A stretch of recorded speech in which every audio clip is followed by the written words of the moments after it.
Have you got what it takes to be a DJ? If you think so, stay tuned for the rest of this video.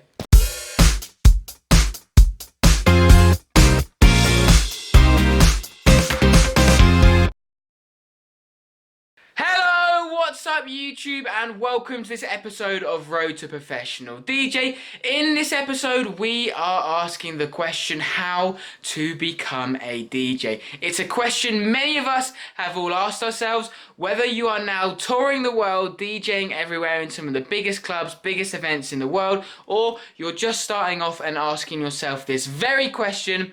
It is without a doubt the starting blocks, the foundations that every DJ is going to have to go through. We're going to cover everything from where do you get your music from, the knowledge you need to have, the equipment that you're going to need to have or going to need to be able to operate, and of course the most important thing, or in my opinion also potentially the hardest thing, is how to get gigs. So if this is for you, if you're a DJ just starting out and you need to make sure you can tick all those boxes, this is the video for you.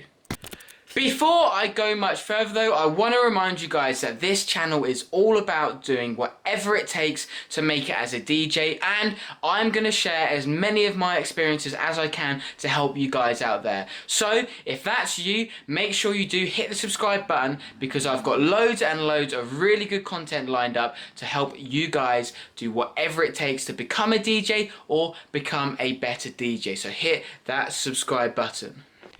Step number one, if you're asking yourself the question how to become a DJ, well, I want to actually slightly challenge you first. I want to ask you, why do you want to become a DJ? Hopefully it's because you have a passion for music, or you have a passion for the concept of being a DJ. You love showing people music, you love being the person playing music, and you love the feedback you get when you play songs and you see the emotion or the happiness that you can give people. I hope that's the answer, because if it's not the answer, you're not in it for the right reasons. Because if it's money, well, there is money in this game, but it's going to take a long way, it's going to take a lot of effort, and it's going to take a lot of hard work to try and earn it. And also it's going to take a lot of investment sometimes to earn it, so you're in it for the wrong reason. And if you're in it because you think it's cool and you're going to get girls and etc., you're never actually going to get to the point where you get to experience that, because it's so hard work and it's so competitive. So make sure you're in it for the right reasons. If it's not for the right reasons, as I first outlined, believe you me, I'm saving you a lot of time, effort, trouble and money. So take that on board. Make sure you want to become a DJ for the right reason.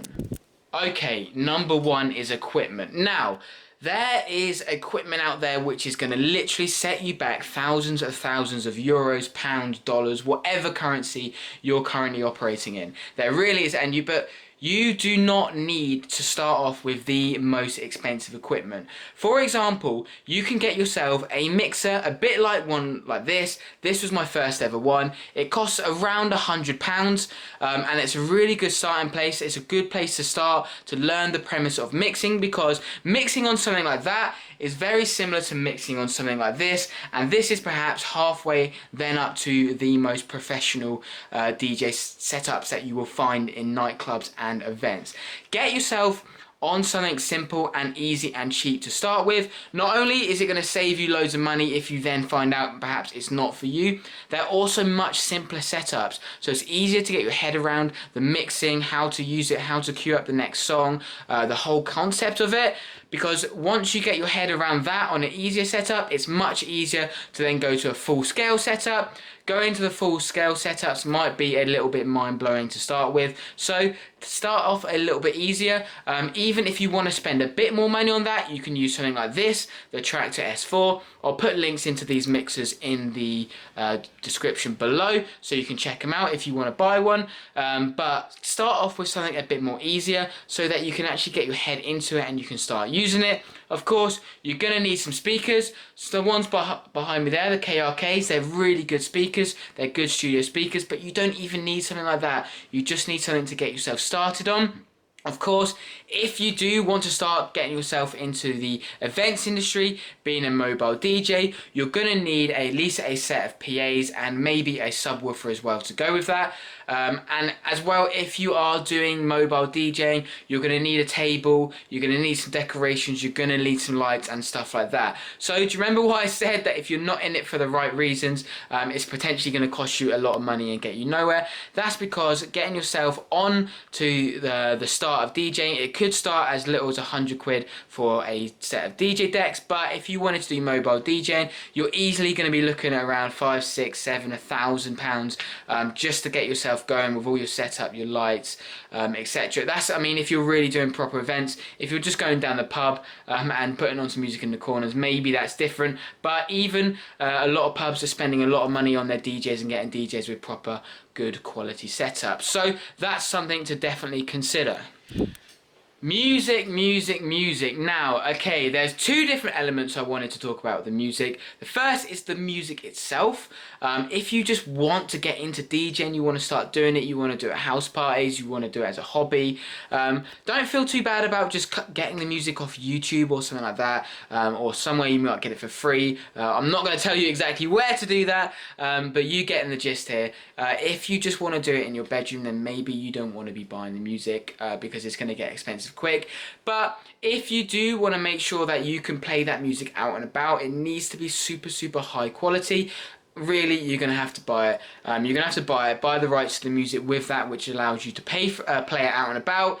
And I mean, yeah, don't want to be spending all that money on music if it's not really going to go somewhere, or you just want it as a hobby. But if you really do want to hit the ground running, or you maybe step number 2, where you've learned how to DJ and now you really want to get out and about and do your own shows and play gigs, then you're going to need to buy the music because it's going to need to be super high quality, and you're going to need to buy the rights to be able to play it. The second point with music is actually you're going to need the knowledge. At this moment in time for myself, I'm an electronic DJ. I play house, I play techno, and I play disco. I know those genres really well now. I could click my fingers and be in a DJ booth for any of those genres anywhere in the world and I would be fine. But if I were to click my fingers and be at a kid's party or a wedding or an 80s night, I would not know what to play. So it's one thing actually finding the music, downloading it, having it all ready to go, but I wouldn't even know what to play. So you're going to need to get yourself up to speed with the knowledge that you're going to need of the genres that you're playing. If you're playing somewhere where it's mixed genre, it could be a mixture of commercial to stuff from the last century to jazz, blues, all sorts of stuff like that. It's not for me. Maybe I will do those sort of events one day, but I would not have the knowledge at this point in time to play those gigs. So make sure that you've actually got the musical knowledge to play the genres that you want to, or if you're just coming into DJing and you want to be able to play events and gigs, is your musical knowledge up to scratch? Don't worry if it's not, you can learn. So don't let me put you off the idea, but of course it is a factor for sure. Have you got the musical knowledge? One of the most important facts, which is going to take anyone from a bedroom DJ to a club DJ or a gigging DJ or an events DJ, is how to get gigs. Now that's a massive part of becoming a DJ. In my eyes, you're not a DJ if you're not playing gigs. Okay, if you're doing it in your bedroom, fine, you are still a DJ, but you've got to be playing events, right, and playing in front of people to be a DJ, surely. Okay, number 1, if you want to try and make it as a club DJ, you're going to have to build up your network. You're going to have to find your local club managers. You're going to have to go out and meet them. With social media these days, you can message them. You can go out and speak to bar owners, club owners, pub owners, landlords, managers. You can go out and literally meet these people at their venues. You can take a mixtape with them. You can just go and have a talk with them and tell them what's going on, what you like to do, your experience. If you've got no experience, just you're super keen, you're willing to play for free, and that's how you can get yourself into the clubbing scene if that is what you want to do, of course. If you want to do events, there's loads of places online in most cities across the world, or at least in most countries across the world, where you can join agencies. There's loads of agencies that you'll be able to join, and of course then you can start working for them, but really you're going to have to get you're going to have to get gigs. So you're going to have to build your network, and you're going to have to know who's going to be able to potentially hire you. Now, whether that's for private functions, if you're just doing it to start off with family and friend gigs, and stuff like that. In fact, doing it for family and friends is a really good way of getting your network out there. For example, for myself, I don't actually do any gigs for family and friends and stuff like that, or I've done one for a family friend, but I don't really do those sort of gigs. But my family friends know that I'm a DJ, and actually quite often when they come round and we're having a family meal with some family friends, people are talking about other people's gigs, weddings, stuff that are going on, because it comes up in conversation, and they often say or bring up ideas of, do you want to do this, or I could put you in touch with this person, etc, etc. So word of mouth is another really good way you can start getting gigs. Basically, start to tell people you're a DJ, word could spread, and a gig could fall down in front of your, fall down onto your lap. It's happened to me, and I've actually rejected a few because, as I said earlier, I don't have the knowledge to do all these type of gigs, and I'm not necessarily interested in doing that because I'm trying to stay in my niche at this moment in time. But start telling everyone you're a DJ. That's a really good way to start getting gigs and getting the word out there that you are a DJ.